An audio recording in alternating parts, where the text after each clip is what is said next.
sometimes what your soul calls you to do doesn't always make sense to your mind and isn't always convenient. But I believe that when you truly follow your soul and you don't compromise your soul, you will always end up in the right place at the right time with the right people, even though the route or the map that you take won't make sense. Hey guys, welcome to our SoulFam Podcast, where I interview space holders from all over the world. I'm your host, my name is Karolina, and I am the Connection Catalyst. I help spiritual entrepreneurs experience deeper connection with themselves, with others, and with the universe. Today on the show, we have Kute Blackson, a transformational speaker and national best-selling author. Welcome to the show, Kute. How are you doing? Good. Thanks for having me. Appreciate your energy. Oh, I am super excited to talk to you because you just recently launched a book called The Magic of Surrender. And I feel like it is really magical to surrender. And I actually even have been contemplating about this topic today because I was just, comparing the times that I was surrendering in my life to the times that I couldn't surrender. And I'm just so excited to touch upon it because, it's such an important topic to just explore and dive even deeper. So it's really exciting for me to have you. So thank you so much for coming in. But I would love to start with a little bit of a backstory of how did you get Sure. inspired to focus on the surrender as the theme, and also how did you get inspired to even become the transformational speaker and best-selling author? Sure. Let's start with how maybe I got inspired to go into the field and write and all of that good stuff. For me, I was born in Ghana, West Africa. My father's from Ghana. My mother's Japanese. I grew up in London. Now I live in the US. So I feel like a citizen of the world, really, from everywhere and nowhere simultaneously. And for me, my first memories as a young boy was I felt this deep I was a very empathetic kid, and so I would feel people's pain very deeply. I felt people suffering very deeply. There was a part of me that always wanted to alleviate people's pain, alleviate people's suffering. I didn't know what that would look like, but there was a deep impulse and desire to do that. And so I grew up in a very mystical environment, a very kind of spiritual environment, from the standpoint that my first memories as a young boy was seeing a crippled woman crawling on the floor. And she picks up the sand that this man walks on, wipes it on her face, and stands up. And the man didn't know, he just was walking. Week after week, I grew up seeing blind people see and deaf people hear, and people stand up out of wheelchairs. The same man whose sand she picked up would look at a woman in a wheelchair and say, "Why are you in this wheelchair? You're not sick, stand up." A person would come in crutches, and he would say, "Why do you have these crutches? Take your crutches away and start walking."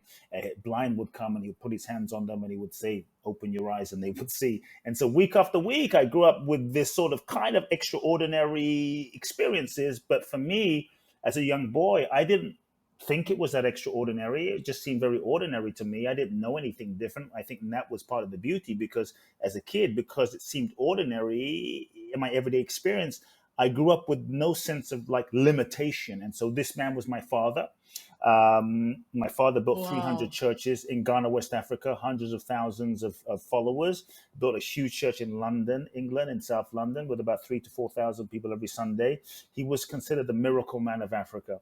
And so I grew up with this kind of spiritual guru, teacher, father, a very iconic kind of guy. And so at age 8, I started speaking in my father's audiences. He threw me in the audience and said, "Speak." That's when my speaking career began. Age 14, I was ordained as a minister, given the mandate to take over my father's organization as his successor. And as much as I wanted to help people, and he didn't discuss it with me, but as much as I wanted to help people, I knew that this was not my path. I knew that the religion and the church, and he was very spiritual in nature, but I just knew religion and church, that wasn't my destiny. That wasn't my sole purpose in this lifetime. But I was too afraid to speak my truth. I was too afraid at that age to tell my father, "Hey, this is not what I want." My fear was if I dared to be myself and I dared to speak my truth, then I would be outcast, I'd be alone, I'd lose his love. And so I said nothing. And I think many of us as human beings, we let fear hijack us from being who we are, being magnificent, fully expressing ourselves. And so for years, I went through this internal questioning and conflict. And when I turned 18, I felt this calling, this soul calling, to go into the field of personal growth. Because as a young kid, I'd go to my father's bookshelf and he would have all of these books on spirituality and psychology and personal development, Deepak Chopra, Louise Hay, Marianne Williamson. And I would read all of these books and I got inspired thinking, wow, maybe I could go into this field as a transformational speaker. I had visions of writing books. I would sneak into we lived behind my father's church. I would sneak into my father's church in the middle of the night with the lights off, as I imagine, an 11-year-old kid, and I would give seminars basically to the empty chairs, imagining I was speaking to thousands of people as a 12, 13-year-old kid for 3 hours a night, just giving a seminar to empty chairs. And this was my vision, you could say, manifesting my reality as a young boy, thousands of people in my imagination. And so when I turned 18, I felt my soul calling me to come to the US. And it didn't make sense. I had no money, no college degree, no contacts in the US. Just felt my soul calling me. And I think sometimes what your soul calls you to do doesn't always make sense to your mind and isn't always convenient. But I believe that when you truly follow your soul and you don't compromise your soul, you will always end up in the right place at the right time with the right people, even though the route or the map that you take won't make sense. And so I looked into my future also, and I saw, okay, if I follow the expected path that has been set out for me by my father and the expectations of everyone else, I could be successful by the world standards. But if I don't have myself, and if I don't have my soul, if I don't have my integrity, and I betray myself, I felt such a deep pain in that self betrayal, like a sense of committing soul suicide, that I knew what I had to do. And so, 18 years old, I spoke to my father, told him I'm not taking over. Sure enough, we didn't speak for about 2 years, which was tremendously, Was he heartbreaking, to offended? be honest. He wasn't I think he was just heartbroken because he had his ideas of what he wanted me to be, and everyone else Mm. had their idea and their hopes on me, and it was a lot of pressure. But I had to reclaim my life and my soul's journey and trust that. And long story short, I ended up winning a green card in the green card lottery. Talk about a manifestation, right? And Of that's why I believe course. if you follow your soul, the universe will support you. I won this green card, 18, came to America, $800 in my pocket, two suitcases, one in the country, and just showed up following a dream. And I went and found teachers and mentors and many of the folks I read about when I was a kid, went and found them and studied with some of them. And then I traveled to Israel, met with rabbis, and Thailand, met with monks, and Indonesia, met with shamans to learn from them. Ended up in India.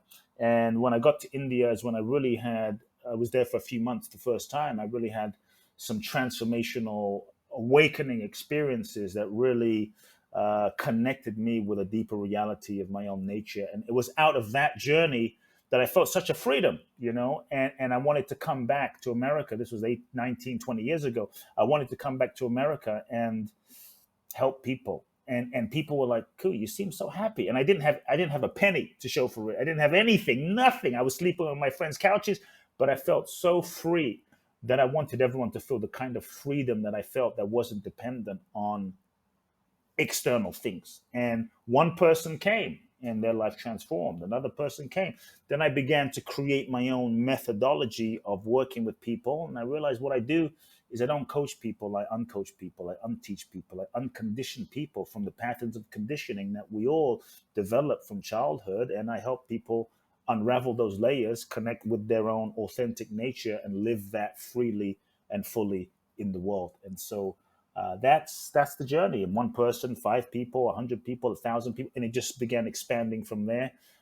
Seminars now and books and 2 nationally best-selling books. Wow, that's an amazing story. So I'm curious, in India, what happened to make you so awake? Was it meditating with some guru? Was it just your own process of internal unlayering of some Yeah, traumas? What happened to yeah. really I give you went this to sense of unconditional Okay, happiness? I think to be fair, I should explain that I was chasing a dream in my 20s, 19, there about. I wanted to be like Oprah, okay? And I was so intent on, like, I'll be honest, I was attached, I was obsessed, I was going to be the next Oprah. And I couldn't imagine any other alternatives. And I was chasing down producers in LA, in Hollywood. I was knocking on doors, I was beating down doors, I was chasing Hollywood agents. I went and found Steven Spielberg. I went and found this person. Just the list goes on. I write about it in some of my books. And I was offered an opportunity with these big time managers that represented Michael Jackson, Jennifer Lopez, DiCaprio. Um, and they said, "We're going to make you a star. Sign this contract, come back tomorrow." And when I I said, "I'm going to go meditate on it for a day and I'll be back." And when I meditated on it, I felt no. and my soul was telling me no. And I know that whenever I don't listen to my soul, it doesn't end up well. Oh, And I yes. knew that, and I was mad because I really wanted to do this, but I knew that there was this deeper guiding intelligence that brought me to the US. It was the same feeling. And I thought, I told them the next day, the answer is no. They went crazy. They're like, you're insane. And I kind of went into a bit of a funk, to be honest. And I shaved my head, sold everything, broke up with my girlfriend, traveled to India in search of answers. And I said, I am not coming back to America. And I really wanted to come to America. It's my dream. Now I'm leaving America saying I'm not coming back to America until I find certain answers, until I know what my purpose is, until I kind of have that sense of true freedom and happiness within. And so I went on a quest. I was in India on a quest, traveling on trains, hanging with gurus and in caves and yogis and sadhus in caves and bathing in the Ganges and Varanasi and Rishikesh and in the Himalayas, almost died in a quest for the sort of enlightenment, almost dying in the Himalayas, literally. And it was really through the process of India. I don't know if you've been to India, but it was really through the process of India kind of breaking me down and forcing me to surrender all of my control, how I thought my life should be, who I thought I should be, all of my attachment. It showed me all the ways my ego was really running and controlling my life. And in that egoic identification, how much I was limiting the infinite potentiality of the universe from truly manifesting and expressing. I think in many ways, we set these goals and we have these intentions, and we get so attached to these goals and intentions that as human beings, from the lens of the ego, we don't realize how we are sometimes limiting life. And so India forced me to surrender.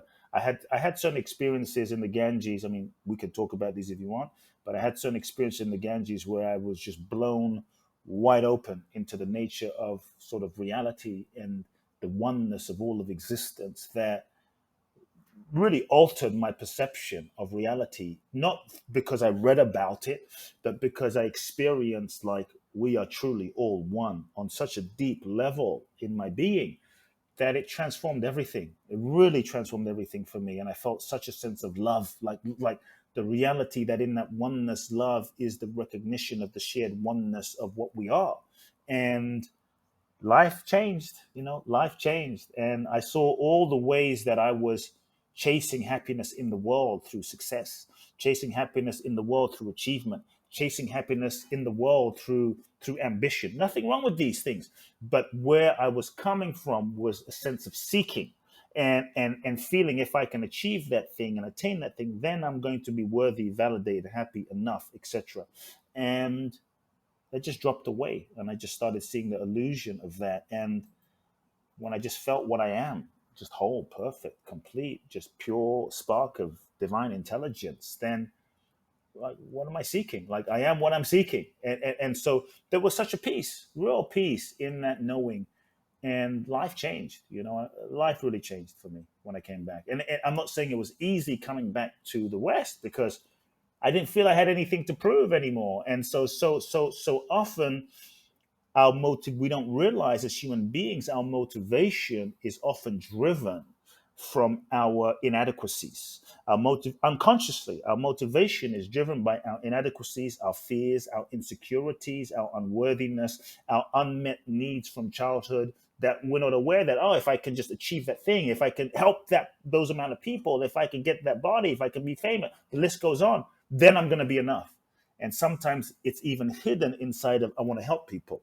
And so I had to look at all of those layers, inside of myself to really to free myself, really, to really free myself from the ego, my own ego, basically, the grip of my own ego. And that's Mhm. that's really what happened in a nutshell. Wow, that's so inspiring. Thank you so much for sharing. And it sounds to me like you might have a personality of achiever, wing giver when it comes to Enneagram type, because achievers are always like feeling that if they don't achieve, they don't feel lovable, they don't feel enough, they don't feel worthy of love. And the giver is the helper, right? I want to help everyone. But really, like sometimes we, as you said, it's subconscious. So we actually selfishly want to help people so that we can feel better about helping others. So if we can uncover this and unlayer ourselves from all these programs, then we can still take action and we can still actually achieve beautiful things in life. But it's not going to come from a place of lack. It's not going to come from a place of Yep. I'm not enough if I don't do this. It's going to come from a place of, Yep. oh, I actually love helping people. I actually love achieving more. I actually want to be still a motivational speaker, but not from a place of I have to because otherwise I'm not going to feel enough. From a place of, oh, I'm whole as I am, and with this wholeness I can now take steps to achieve more. So that's like so beautiful that you have gone through this journey. And it's so funny you say that you had nothing to prove anymore. I feel like so many people try to prove to themselves or to others just, how amazing they are, how beautiful they are, how successful they are, and so on. But really, like, who are we proving to? Because of course we take care of, I mean, we care what our family, our friends think of us, but really it's all about our internal relationship with ourselves. And if we can accept who we are as we are and love ourselves who we are, then nothing from the outside is actually going to affect us, and we're going to love and accept ourselves, and it's going to be the most beautiful and whole state of being that we can possibly be. So thank you so much for sharing this story. It's really, really inspiring, and I feel like that also kind of like connects to this theme that we are going to talk about today, which is the surrender, right? Because you surrendered so much. You surrendered your willingness to achieve for the purpose of feeling worthy. You surrendered to the condition. Like, you came back to the US, you said you had nothing yet, right? You came back, you found your truth, but then you started from zero pretty much, and here you are, so successful. And not successful because I have to be, it's successful because I choose to, because I love it, and so on. So let's talk about surrendering, because, and I would love to just give a little example of that, of something that I was thinking about today, because I'm now in Spain, in Malaga, and around Malaga actually. And a few days ago, I didn't really have a place to stay, and I'm just like, okay, universe, I'm open to anything. Please just give me something affordable with people that I vibe. And I just put some, messages on some WhatsApp groups or whatever. And this beautiful lady reached out to me and saying, I have a room for you. I'm a healer as well, and I'm just now staying with her and her 7-year-old son. And they are just so beautiful, so amazing. They cook for me. They give me healthy smoothies in the morning. They vibe with me so much. We are into the same stuff, and it's because I opened and I surrendered. I was just like, universe, just give me whatever. I'm open. I want to be led. And it was so easy because I had such an openness and such a surrender, and I didn't really care where I'm going to be, in which city I'm going to be, or how it's going to all play out, or where I'm going to stay. And I'm staying 2 minutes from the beach with a beautiful balcony overlooking the water and the palms, and everything is just perfect. But I was just contemplating on it today because this was so easy to manifest for me. But oftentimes we are so attached in our everyday life to how things should play out. And I was just thinking, how can I now take this openness and this manifestation and surrendering to the experience to other areas of my life? Because, for example, in business, it's not so easy to say, okay, I'm just gonna like surrender and wait for the inspiration to come whenever I should, put the video on Instagram, or whether I should do this or should do that. We are more controlling. We are more like, okay, this is a structure. This is when I need to post. This is what I need to do. This is when I'm recording the ad, or whatever else is there. So my first question about surrendering to you is like, how to bring this art of surrender even in the areas that are more structured, in a way like business, for example. Like, there are things that need to be done right in business to just keep on going. Or do you feel like it's like we can just let the divine flow through us, and whenever it feels aligned, it will come, and if it's not aligned, it just shouldn't be done at all? Like, how do you see this kind of topic? So first, I think, in order to answer that question, because there's some things you said that I think we should clarify, because it's a very good question. I think it's a question that most people will have. Like, what do I do? Just sit around and just wait for the inspiration to flow? And no, look. So I first think we just have to, I don't want to say define, but clarify surrender, because I think part of the confusion comes from the limited misconceptions that we have about surrender. We've been taught or conditioned that surrender is weak, that surrender is passive, that surrender is just doing nothing, that surrender just go with the flow, whatever the flow wants. If the Lazy. flow, if the flow takes me onto the beach, if the flow takes me onto eating an ice cream, that's not the flow. That's laziness. That's not so. Be clear. That's not surrender, and surrender is not an abdication of responsibility. Surrender is not a wallowing in mediocrity, just to be clear. So Surrender doesn't, this misconception that surrender is weak, that surrender is passive, that surrender is giving up, that surrender is waving the white flag, that surrender is lying down, doing nothing, that surrender is you sell everything and go to India. That's not surrender. Surrender means, you won't manifest your goals, dreams, and desires. That surrender means you might give less. I'm actually saying that if you surrender, and I'll explain what I mean.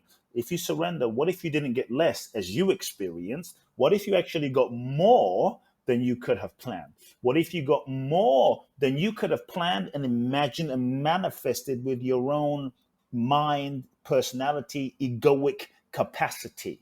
What if you got more? And what if more was beyond your wildest imaginations? And so to me, surrender is the password to freedom. Surrender is the real key, the real secret to true manifestation, because then you realize in surrender, it's not you that's manifesting, it's life that's manifesting through you. And when you surrender, surrender is openness, surrender is availability, surrender is allowing, surrender is curiosity, surrender is allowing yourself to be led, surrender is taking the limits off of life. Surrender is when you stop trying to control every little thing in your life, because control is really an illusion, and it's the master addiction anyway. The last few years perhaps have shown us maybe we're not as in control as we thought. Surrender is when you stop trying to manipulate and force life to be what you think it should be, and force things that you think should be to be a certain way. And so often we don't realize that without attachment to our ideas of how we think something is, I'm going to manifest this thing,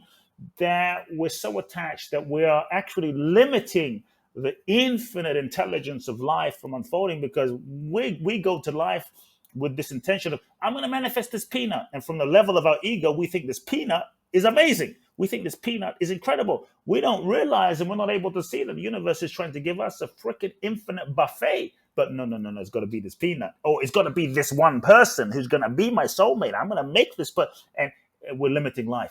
Surrender is to take the limitations of life, to let go of who we think we should be, how we think life should be, to be truly open and available. Now, it is really about, so the old ego-based model and way of creating is all about, what do I want? What do I want? Let's make it happen. Let's crush it. Let's manifest. Let's force it. Let's make it happen. Now, you can, let me preface, create life this way.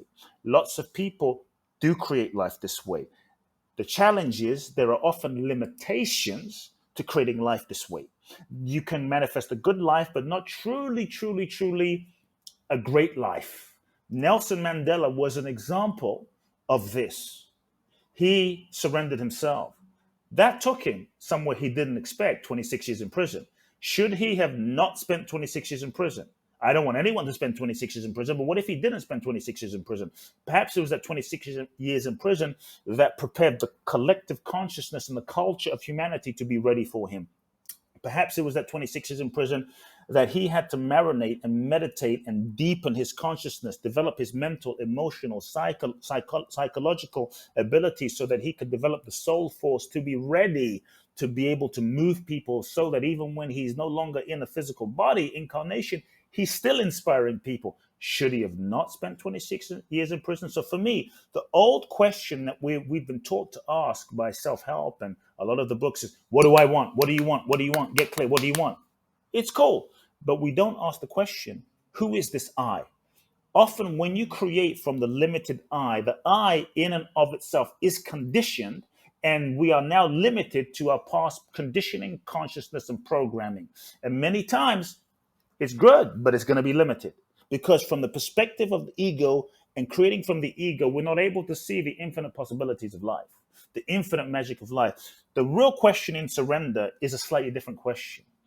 And this will get to what you're saying. It's about asking yourself, what is life? It's a different question. What is life seeking to express through me? What is the universe seeking to express through me? What is the deepest impulse that my soul is seeking to manifest and create and express through me, and to truly feel your deepest authenticity, your deepest integrity, your deepest alignment, your deepest truth, and to feel that not from your mind, but from the depth of your being, what is seeking to arise, and then align your actions, your thoughts, your marketing, your strategy, your intention, your will, align it with what's true.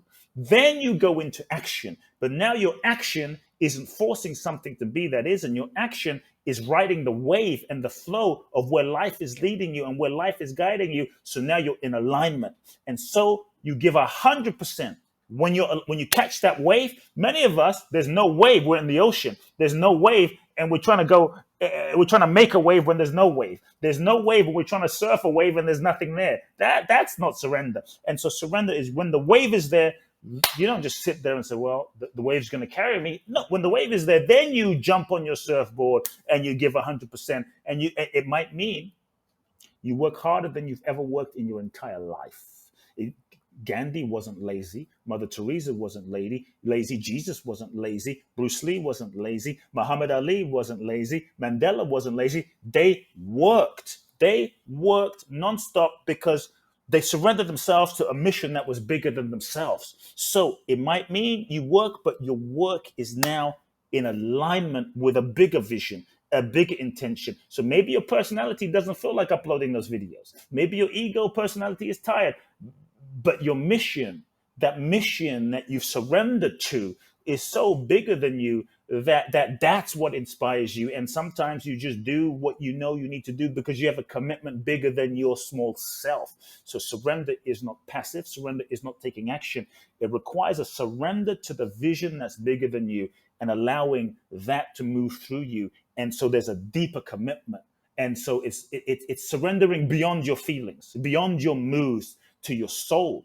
And sometimes that requires a deeper dedication and a deeper devotion. And it might mean doing things that you don't feel like doing. Your ego doesn't feel like doing in the moment because you've surrendered to a deeper commitment. And so just to be clear, surrender might mean, you acknowledge like, wow, there's a cause. There's a cause I feel really moved by, but I'm afraid. I'm afraid what people will think if I take a stand for this cause, if I be a voice for this cause. But I know it's time I have to go there. And that might mean you get out of bed and go protest if that's what's needed because you feel the truth of that. And so it's to surrender to your deepest truth and align your actions based on that.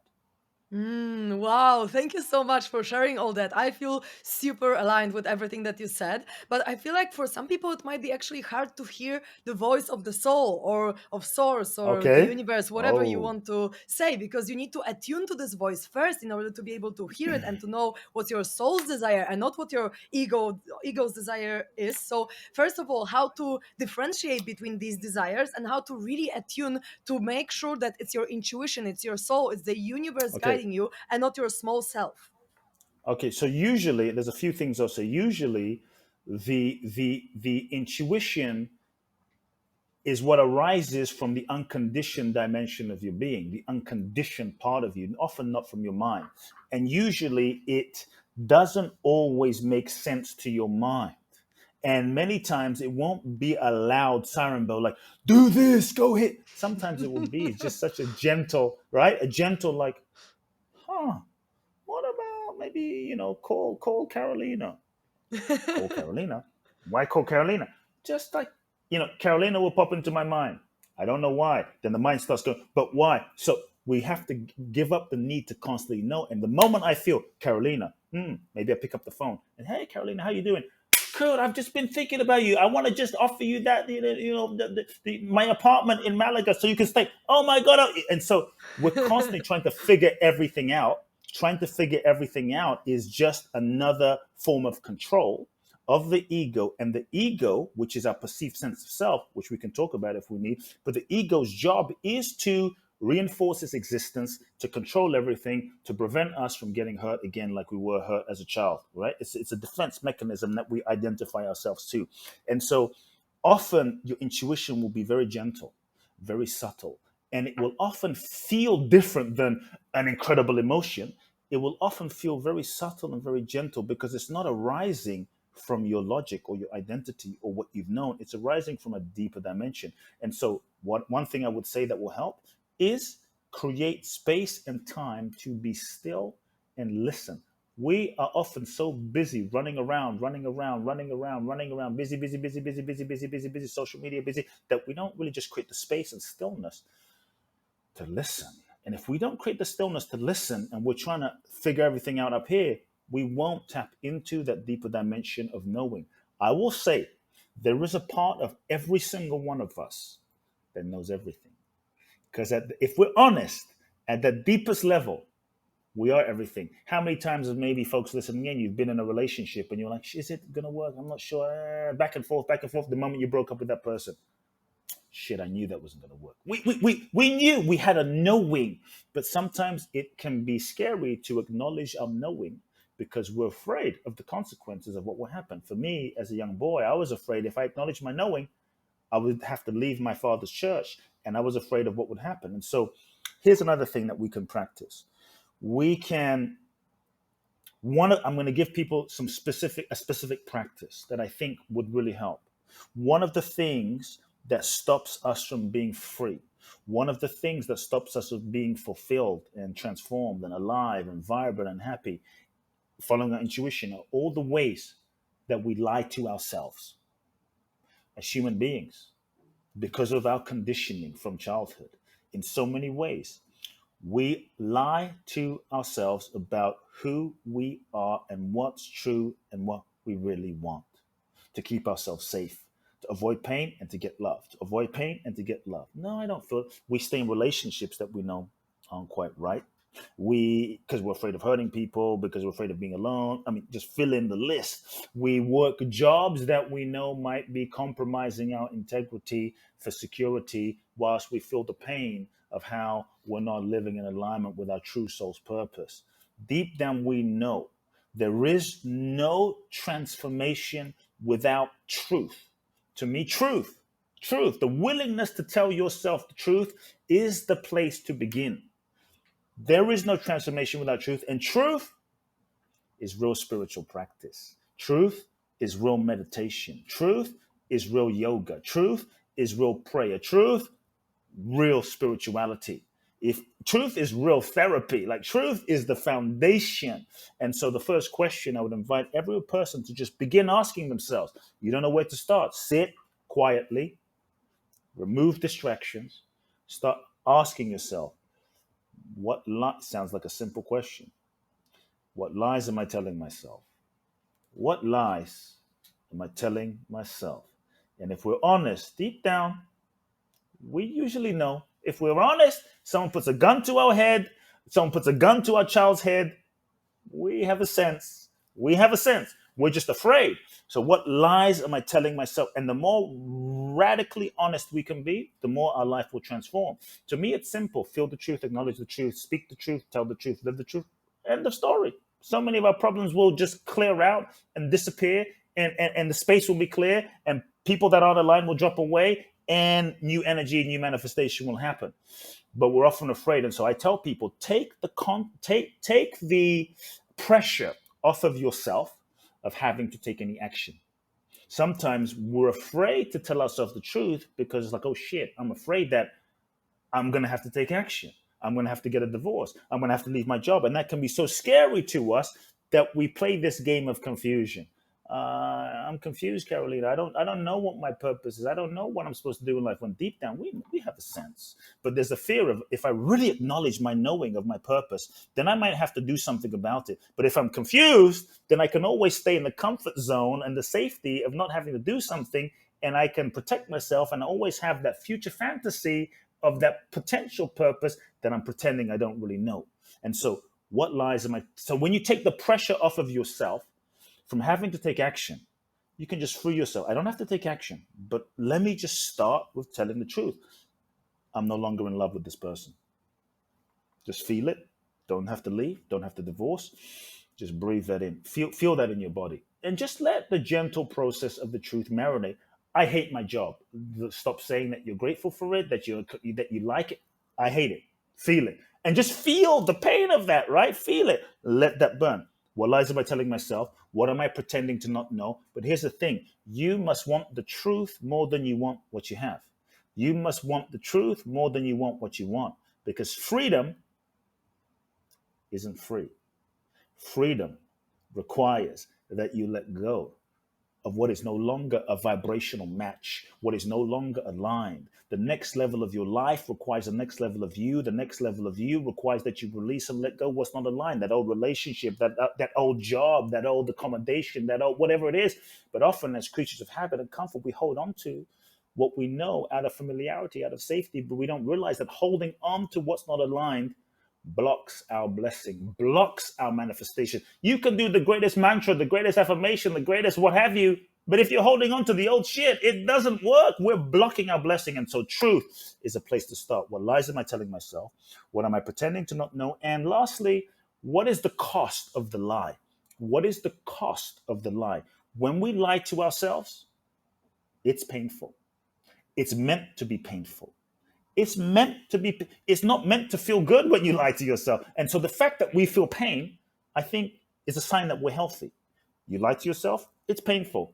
Great. If you lied to yourself, betrayed yourself, and you felt great, something is not correctly aligned inside. And so pain is feedback that we're betraying ourselves in some way. Pain is showing us what we need to pay attention to and what we need to realign. The challenge is when we feel the pain, what we often do as human beings is we distract ourselves from it. We drink it away, drug it away, sex it away, social media away, Netflix it away, shop it away, work it away, meditate it away, so that we don't have to feel the pain, but it just keeps us stuck. And so I would just really invite people to sit, create the space, ask yourself the question, and sit with the pain. And let that kind of start burning inside. Because when you start feeling that, it begins a momentum of movement and action as that truth starts to cook you. And that's a place where people can really begin to start clearing their life. The last thing I would say, connected, and I'm throwing a lot out there, but this is a truth practice that people can do.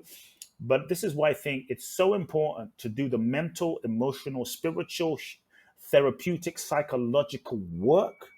Because, from the moment we're born, as children, we're free. We're free. You look at a child. A child, is radiant. A child is alive. A child will jump on the table and sing and dance. A child is in touch with their intuition. They're still in touch with that pure knowing. They know, they sense, they feel energy, right? But they're not conditioned. A child will run naked. It doesn't care if I'm fat. It's just being its pure light. It's in touch with its intuitive flow and energy. But what happens is, this is where we start getting conditioned and losing touch with that intuitive connection. We were born into a preset pattern of conditioning. We meet our parents. Our parents, they're conditioned by their parents who were conditioned, by their parents who were conditioned. And now we're now born into the whole sort of like garbage dump of ancestral conditioning. Maybe there's pain, maybe there's trauma, maybe there's disconnection, maybe dad's an alcoholic, maybe mom is, has mental health issues, maybe they're fighting all the time, maybe they weren't able to meet our emotional needs. And so two things happen that begin to disconnect us. Number one, we begin to shut down and develop all sorts of defense mechanisms to shut down, disconnect, and not feel the pain as a survival mechanism. And so we suppress feelings. All of a sudden, age 5, age 6, age 7, all of the unfelt feelings begin to layer and build up, beginning to cover up our light, beginning to cover up our connection to our true self. And that's why many times we lose the sensitivity to our own true innate intuition or capacity to discern, because our capacity to discern is now clouded with so much unprocessed junk, should we say, in our nervous system, right? And so we can't discern, what do I really feel? Because there's pain, there's grief, there's trauma, there's so much shit that we haven't allowed ourselves to release and process, that we're not able to discern what's true and what's not. Every single thing that ever happens to us is stored in our nervous system from childhood. Every memory. The nervous system is the antenna to the world. Information comes in, we process it through the nervous system. The nervous system is the interpretation faculty that determines reality. So now something happens, we look at it, we make a meaning and interpretation about an event that may or may not be true.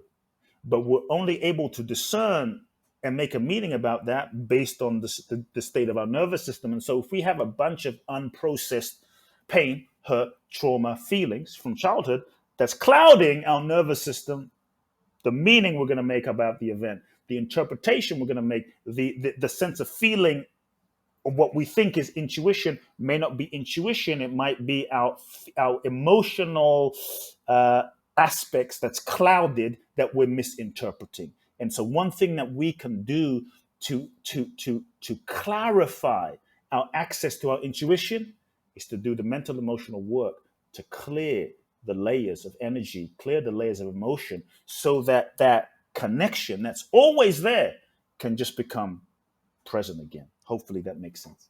Yes, absolutely, and it does. And it actually really inspires me to think of this theme of truth because I have never really thought about asking myself, like, what is true, and then unlayering. Because what you're doing is like you're digging through the subconscious beliefs and subconscious emotions that you feel like maybe you feel like they are true because they have been with you for your You whole life. feel And like they're you true. feel this Exactly. is like your, let's say that it's true that you feel like they are true, but actually is this truth? Because to me, like when I had my spiritual awakening, I felt like I am unconditional love and unconditional happiness, and I just felt so free and so light and so just beautiful, and I knew that this is my truth right now, what I'm feeling, right? But then all these egoic stuff started coming up, and for example, because my personality is a loyalist, my ego started saying, my mind started saying, how dare you feel so unconditionally happy and loving without your friends and family? Like, how dare you feel so good? And I was just thinking, what the hell? And literally, my mind was like, putting programs because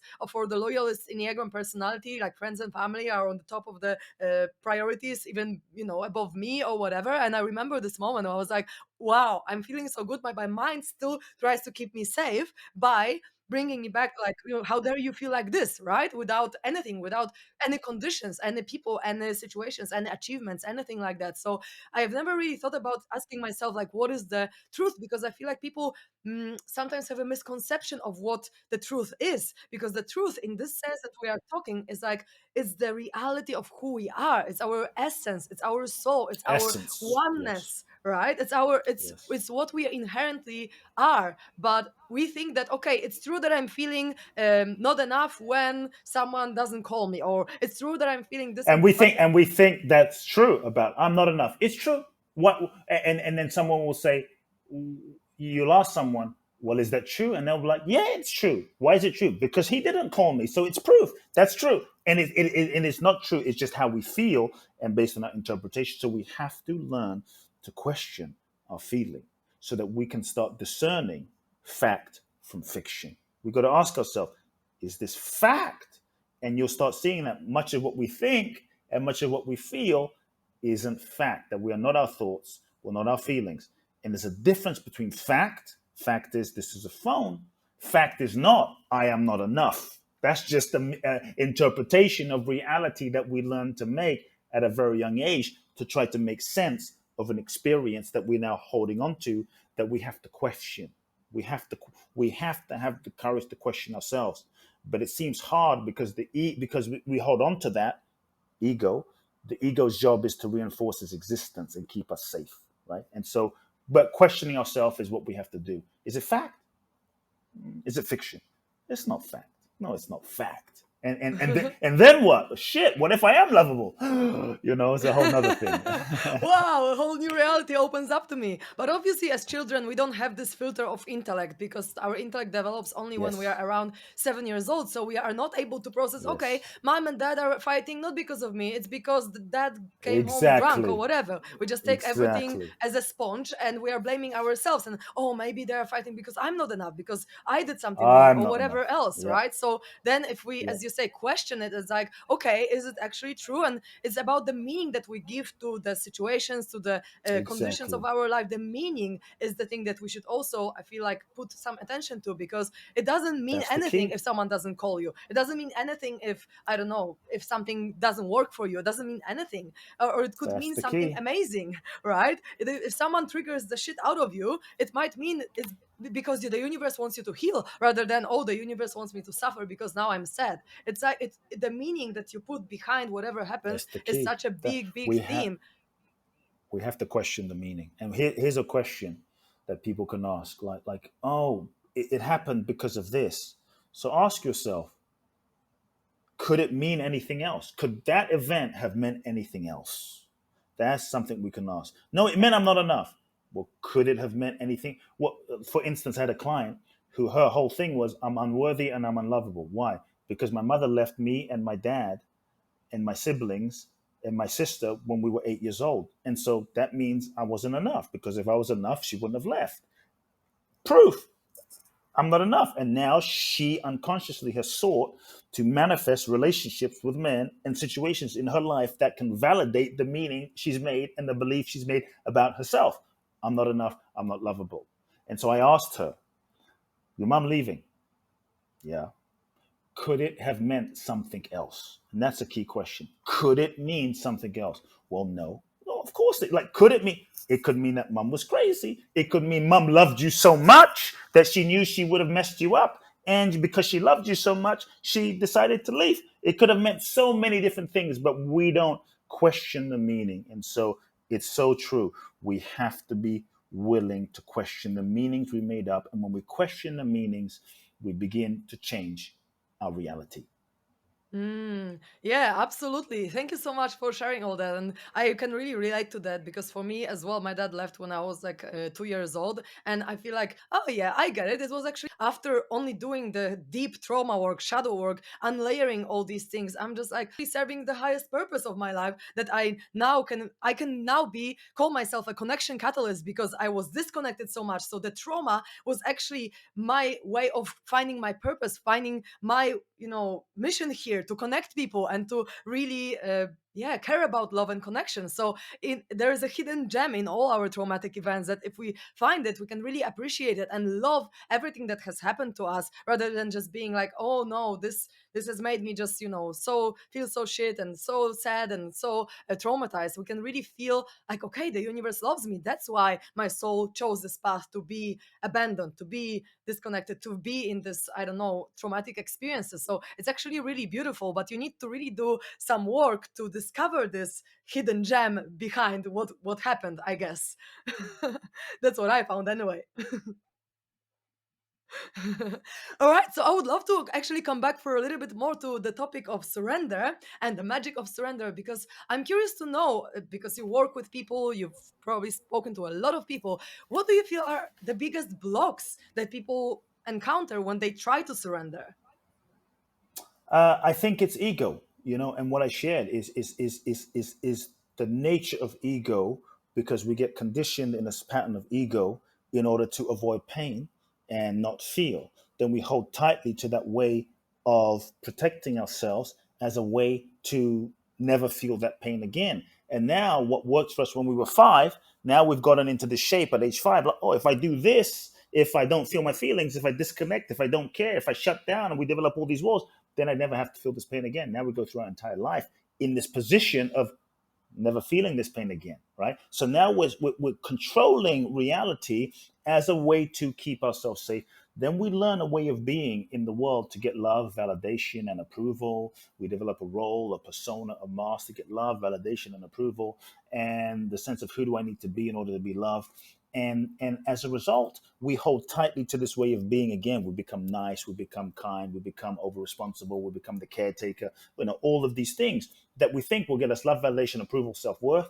And we hold so tightly to this way of being that it becomes who we think we are. We get attached to this identification. And so what gets in the way of surrender is this attachment to our ego. Ego is not a thing, it's a process, and this identification. And because we're often so attached and we don't question and we think this is who we are, it's ego that it's the identification of ourselves as ego that limits or creates the resistance in surrender out of good intention. So when we can realize that, oh, I'm not who I think I am. I'm not this position, this layer of conditioning that I've become to be. I'm so much more. And then we can begin to realize the positive intention of why we resist. And why we resist is to keep ourselves safe. When we really recognize that, rather than judging ourselves or beating ourselves up, then we can begin to meet ourselves with compassion. Then we don't have to force surrender because forcing surrender can be another ego strategy of control. And now we try to control the process of surrender, which keeps us even more stuck. But if you can realize, I see why I'm resisting. It's that little kid, that little boy, that 10-year-old, that 15-year-old, that 12-year-old that learned. Then if I can just meet myself with that empathy, that compassion, that awareness, and love myself through, then healing can happen. Then we can begin to just gently let go. So there's the truth, And then there's the loving and the compassion to heal those parts of us because we resist, not because we're trying to be difficult, but because that's all we know how to do in order to control, in order for us to not get hurt again. And so that's where we have to Mm. start. Healing, the last thing I'll say is healing is the application of loving to those parts of us that are hurting. And it's those parts of us that are hurting that control and don't want to surrender for good intention, because that's the only way we know how to do it. And when we meet those parts of us, when we can be aware, meet those parts of us with love, then more surrender can happen, just gently, layer by layer by layer. Beautiful. So we shouldn't control the surrender. We should surrender the control. Bottom line. Exactly, Right? exactly, The other way exactly. around. Thank you so much for sharing all that. This is really amazing. I Thank would you love for you to having me. share if if people really resonate with you, and I'm sure that a lot of them will. What's the best way to find you and to find your book as well, if someone is excited to read Sure, it? sure. Yeah, I would say people can get the paperback book on Amazon. Get it on Amazon, check it out. It's available now, May the 3rd. If people want get that, we'll keep this available. They can go to www.kuteblackson.com/reinvent seminar. Enter your name, your email, and your receipt info there, and we'll make sure you get access to the replay for a special gift that I'm giving for those that purchase the paperback. If people want to go to the next level and go through a deep dive, unconditioning process, twice a year I do. My favorite thing is a 12-day event in Bali. It's called Boundless Bliss Bali, www.boundlessblissbali.com. My podcast, Soul Talk, and I'm on Instagram and Facebook. Say hi. Amazing. Boundless Bliss. That's really amazing. That's a beautiful name. Thank you so much. I'm sending you so much love and gratitude for this conversation. It's been great. All good. Thank you so much, beautiful souls, for tuning in. And I hope that this conversation has really inspired you to surrender in your life even more. If you'd like to find me, I'm the Connection Catalyst on Instagram, and the podcast is We Are SoulFam on Instagram. If you'd like to follow us and stay tuned to the next episode, we are there. Thanks again so much. Sending you much love, happiness, fulfillment, and surrender.